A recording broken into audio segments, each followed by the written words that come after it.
एक समय की बात है। एक गांव में एक गरीब बुढ़िया रहती थी। वह पूरी तरह से अकेले रहा करती थी। उसका कोई भी नहीं था, ना बाल बच्चे ना कोई रिश्तेदार।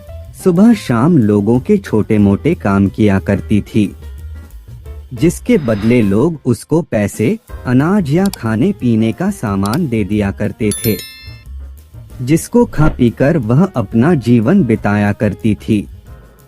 वह अपने जीवन में पूरी तरह से संतुष्ट थी। उसे भगवान से किसी प्रकार का कोई गिला भी नहीं था।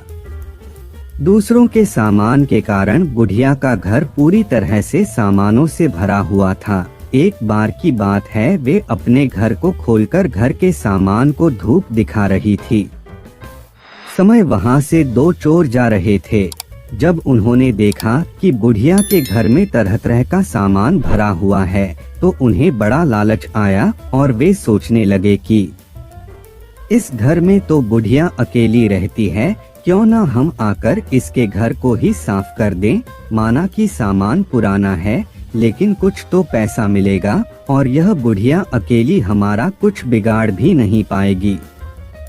चोरों ने बुढ़िया के घर को अच्छी तरह से देख लिया और समझ लिया कि उन्हें किस तरह से बुढ़िया के घर की सफाई करनी है।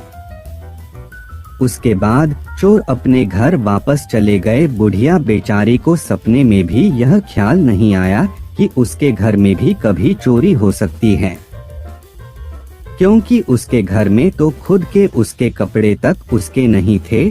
सब कुछ गांव वाले उसे दिया करते थे, जो वह अपने घर में रख लेती थी। खैर कुछ दिन बीत गए और एक दिन रात में चोर अपने दो साथियों को लेकर बुढ़िया के घर पहुंच गए। कमाल की बात यह थी कि उस दिन सरपंच ने बुढ़िया को चावल, दूध और चीनी दी थी और बुढ़िया बहुत खुश थी। बुढ़िया ने खुशी खुशी अपने लिए खीर बनाई और खीर बनाकर वह उस खीर को चूल्हे पर रखकर सोचने लगी कि अभी तो खीर बहुत ही गर्म है, जबकि थोड़ी ठंडी हो जाएगी तब आराम से खाऊंगी।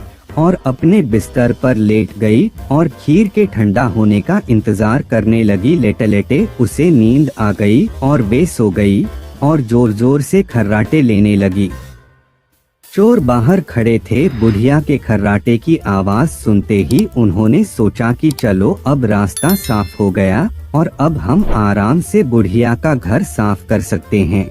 वह सब जल्दी जल्दी आकर बुढ़िया के घर में सामान तलाशने लगे, परंतु कमाल की बात यह थी कि उन्होंने जो देखा था वह बिल्कुल गलत था। बुढ़िया का घर तो सामान से भरा हुआ था, किंतु एक भी सामान साबुत नहीं था। हर सामान टूटा फूटा, पुराना और खराब था। यह चोर बड़े दुखी हुए और बुढ़िया को बहुत गालियां देने लगे। वह बोले, देखो कितनी दुष्ट बुढ़िया है, आराम से सो रही है और हम बेचारे इतनी मेहनत कर रहे हैं। तभी दूसरे चोर की नजर चूल्हे पर रखी खीर पड़ी। गरम गरम खीर को देखकर चोर ने कहा, चलो बुढ़िया के घर कुछ और नहीं मिला तो कम से कम खीर तो है।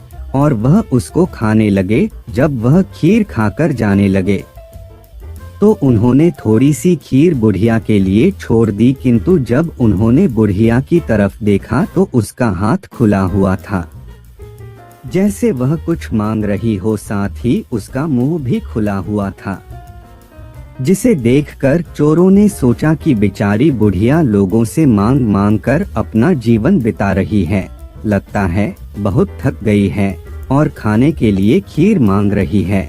आखिर उम्र में है तो हमारी माँ के ही बराबर। और बिना कुछ सोचे समझे गरम गरम खीर बुढ़िया के मुंह में डाल दी। गरम गरम खीर मुंह में पड़ते ही बुढ़िया जोर से चिल्लाई, हाय दैया, मार डाला मार डाला मार डाला। बुढ़िया की चीख सुनते ही चोर डर के जल्दी जल्दी छुपने लगे।